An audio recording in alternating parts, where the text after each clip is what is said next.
किस तरीके से ट्रेन कर सकते हैं अपनी बॉडी को, अपनी खुद की मार्शल आर्ट को फाइंड करने के लिए, अपनी खुद की मार्शल आर्ट को ढूंढने के लिए, प्लस किसी भी मार्शल आर्ट को मास्टर करने के लिए, उसको सीखने के लिए, आपके अपनी बॉडी की फाउंडेशन बनाने के लिए, एक बेस तैयार करने के लिए आपको किस तरीके की वर्कआउट करनी पड़ेगी मैं आपको बताता हूँ। यहाँ पर मैं दो तरह के लोगों की बात करूँगा, एक जिसने आज तक कभी भी वर्कआउट नहीं करी और दूसरा जिसका बेस थोड़ा अच्छा है। तो फर्स्ट वीक उस बंदे को ये वर्कआउट करना चाहिए कि सबसे पहले तो मैं जिस बंदे की बात कर रहा हूँ उसका बेस थोड़ा सा अच्छा होगा। बेस अच्छा होने से क्या मतलब है? बेस अच्छा होने से मतलब है कि उसने आज से पहले कुछ ना कुछ वर्कआउट वगैरह कर रखा है, अपनी बॉडी को ट्रेन कर रखा है, उसकी बॉडी वीक नहीं है, वो स्ट्रॉन्ग है। और अगर आपकी बॉडी स्ट्रॉन्ग है, इसके क्या साइन है?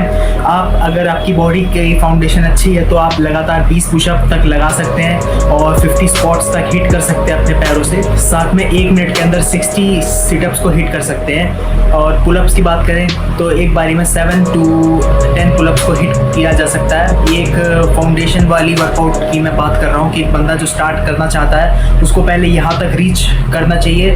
और जो बंदे यहाँ तक भी रीच नहीं है, जिनकी वो कमेंट करें, मैं उनके लिए भी वीडियो बनाऊंगा कि आखिर बिल्कुल बेसिक से स्टार्ट कैसे करते हैं, मैंने कैसे स्टार्ट किया था। तो बात करते हैं वर्कआउट की।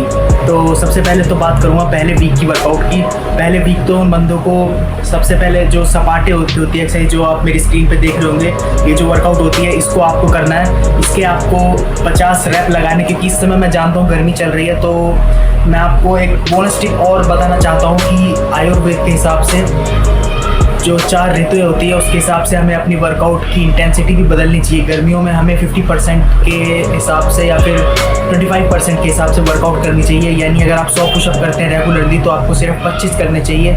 ये मैं एग्जाम्पल के लिए आपको मैं बता रहा हूँ। और जहाँ पर मानसून की बात होती है, मानसून पर सिर्फ 50 करने चाहिए या फिर 25 कह सकते हैं, क्योंकि मानसून में नमी बहुत होती है। आपको जब आप सांस लेते हो तो उसमें इतनी नमी होती है कि आपको चक्कर अगर आने लगेंगे अगर आप ज़्यादातर वर्कआउट करोगे, जो कि मैंने खुद फेस किया है। और जब सर्दियों का टाइम आता है तो आप 100 अगर लगाते हो तो आप 125 लगाएं, क्योंकि जब सर्दियों का टाइम होता है तब आपको अपनी इंटेंसिटी को पुश करते हुए वो वर्कआउट करनी चाहिए। मैं यही फॉलो करके चलता हूँ। साथ में चाणक्य नीति में भी यही वर्कआउट का जिक्र हुआ है। तो सबसे पहले तो अब मैं आपको बताता हूँ कि जो फर्स्ट वीक की वर्कआउट रहेगी वो कुछ इस तरीके से रहेगी कि फर्स्ट वीक में आपको 50 to 60 जो सपाटे होते हैं इसको आपको हिट करना है। ऐसा नहीं कह रहा कि आपको रोज इतनी रैप लगाने, ये एक टेस्ट है। आपको इस टेस्ट को किस तरह पास करना है, 1 वीक की वर्कआउट से।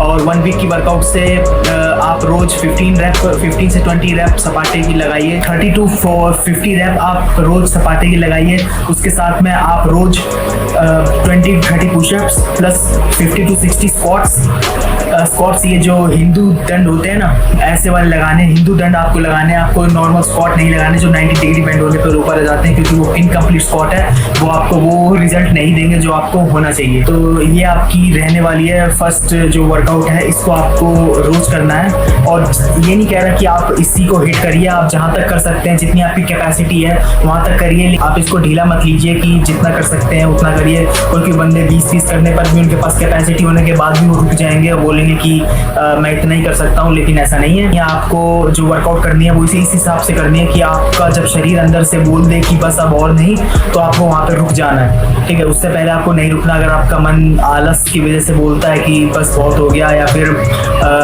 बॉडी में आलस फील हो रहा है और आपको रुकने का मन कर रहा है, आपको रुकना नहीं है। तो यहाँ तक बात हो गई। तो ये वर्कआउट आपको 1 वीक तक फॉलो करना है। 1 वीक तक आपको पुशअप्स और ये बैठक, इनमें आपको अच्छे से प्रैक्टिस करनी है 1 वीक। ठीक है गाइज, 1 वीक में कोई भी बंदा, मेरा मानना है कि अगर अच्छे से प्रैक्टिस करे तो इन 1 गो वो 50 सपाटे तक हिट कर सकता है, इतना स्टेमिना वो बिल्ड कर सकता है। इसके बाद मैं अगली वीडियो में आपको बताऊंगा कि 2nd वीक की क्या वर्कआउट रहेगी, और ऐसे मैं धीरे धीरे करके वर्कआउट की रेंज में आपको बताता जाऊंगा कि कोई बंदा कैसे कैपोएरा, कराटे, ताइक्वांडो, इन सब मार्शल आर्ट को मास्टर कर सकता है और रेसलिंग तक को मास्टर कर सकता है कि उस बंदे में इतना कॉन्फिडेंस आ जाएगा कि भले ही उसमें कोई और कॉन्फिडेंस ना हो, लेकिन अगर वो किसी रेसलर, किसी प्रोफेशनल रेसलर और जो ऐसी दंगल वगैरह होते हैं यहाँ पर, किसी भी अगर रेसलर को देखे और उसको चैलेंज करने की अगर कहीं बात आए तो उस बंदे में इतना कॉन्फिडेंस होना चाहिए कि उसको लगना चाहिए कि मैं इसको हरा दूंगा।